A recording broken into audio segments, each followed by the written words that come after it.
Ja, het is het zeilen. Het is alles. De wien. De vrijheid. En ja, je hebt je beperkingen, die laat je op een wal. Je bent gelijk als iedereen. Ik heb zelf een dwarslesie. In 1993 heb ik een auto-ongeluk gehad. Dus vanaf mijn navel dan kan ik mijn benen niet meer bewegen. Oké, hier, ik zal het een beetje op zijn kant nog doen. Goed vasthouden. Nou, ik ben Ritske van der Meer. En ik ben eigenlijk begonnen in 2013 met zeilen voor mensen met een beperking. In speciale boten.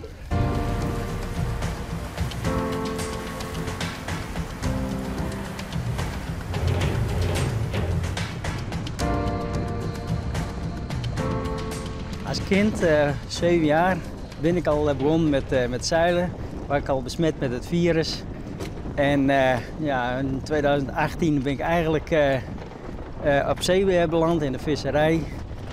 En ja, na het ongeluk dacht ik van, nou ja, het zeilen dat moet weer nummer 1 worden.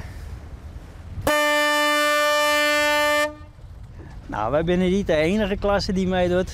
We hebben dan nog een andere klasse, dat is de Hansa-klasse, de Liberties of de 303. Dat zijn ook bootjes die niet om kunnen slaan. En ja, echt voor mensen met een beperking is dat.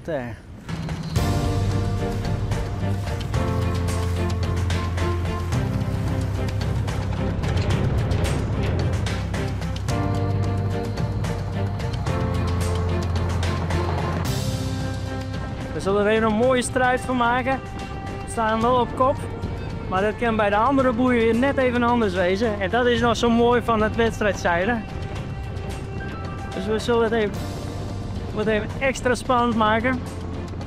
Door even weer boeienslagen te maken.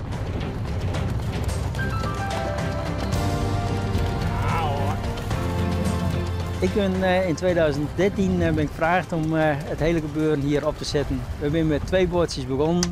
Nou, we hebben ook een vrouw die is zover beperkt dat ze dus de boot kan bedienen met servobediening. Dus het grootzeil wordt bediend met een motor, de fok wordt bediend met een motor en het besturen wordt bediend met een motor. En dat doet ze allemaal met 1 joystick. Dat is eigenlijk best wel bijzonder.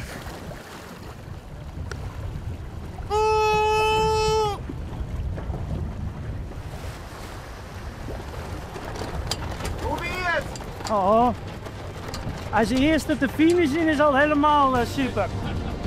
En dan nog winnen van je vrouw, nou. Maar wel lekker zelf.